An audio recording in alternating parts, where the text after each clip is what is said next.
আজি আপোনালোকে চাওক কটন কলেজৰ সন্মুখত গৰুৰ মাংস থৈ গ'ল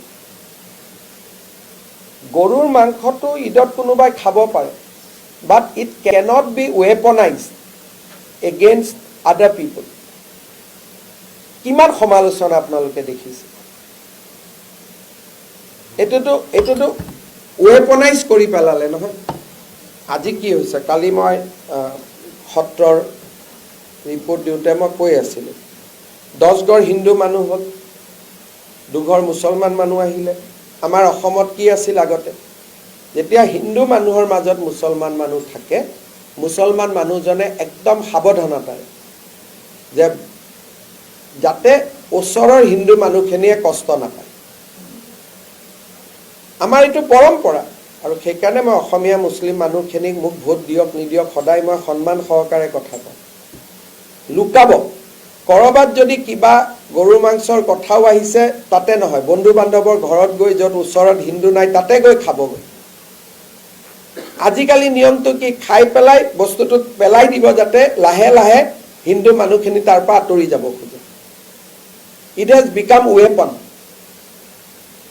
এটো কয় যে ৱেপনাইজিং বিফ কটন কলেজ জ্ঞান আৰু শিক্ষা তাতে কিমান সন্মানৰ এখন কলেজ তাৰ সন্মুখত গৰু মাংস পেলুৱাটো না আজি কটনত প্ৰতিবাদ হৈছে নে আজি কটনত প্ৰতিবাদ হৈছে নে আমি ইয়াত প্ৰতিবাদ কৰিছো দুদিন পিছত কোনোবাই ক'ব কটনৰ হোষ্টেলতো আমিও খাব লাগিব গৰু মাংস যদি চিকেন খাব পাৰে গৰু মাংস খাব পাৰে এটুকে কৈছো যে এই কথাবিলাক যে অসমত হৈছে ইয়াক প্ৰতিবাদ কৰিব পৰা স্পষ্টভাৱে কোৱা মানুহৰ সংখ্যা কমি কমি আহি আছে আৰু এইবিলাক কথা ক'লে ভাল মুছলিম মানুহ বেয়া নাপায় কাৰণ তেওঁলোকে নিজেও জানে এইবিলাকক সমৰ্থন নকৰি যি কেজনে কৰে ফেচবুকত কবাত গৰু মাংস লৈ ফটো তোলা আছে নেকি কতো নাছিল এই পৰিবেশবিলাক আমাৰ অসমত যি ধৰণে নিৰ্মাণ হৈছে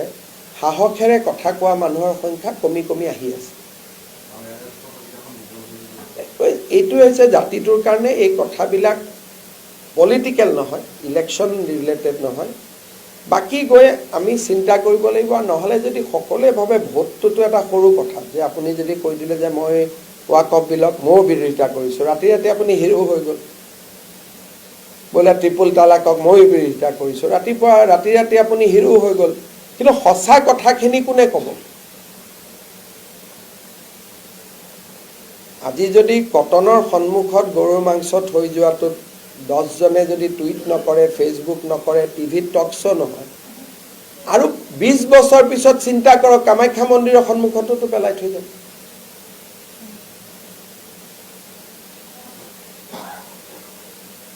এই কথাবিলাকৰ কাৰণে অকল মুখ্যমন্ত্ৰীজন নহয় আৰু মই একদম বিশ্বাস কৰো এই ঘটনাটো হোৱাৰ পৰা মোক বেয়া কথা বুলি ফোন কৰা 3 জন মুছলিম মানুহ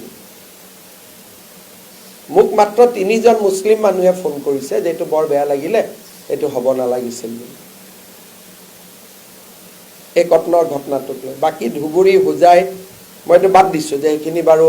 তাত মেজৰিটি মাইনৰিটি বেলেগ বেলেগ কথা কিন্তু কটনৰ দৰে পবিত্ৰ শিক্ষানুষ্ঠান এখনটো কতো নাই আৰু ঘটনাটো বেয়া বুলি মোক ফোন কৰা 3 জনো কিন্তু মুছলিম মানুহ আমাৰ অসমীয়া মুছলিম মানুহে মোক ফোন কৰিছে আৰু এজন এমএলএ ফোন কৰিছে যেটো বেয়া হৈছে আমি বেয়া পাইছো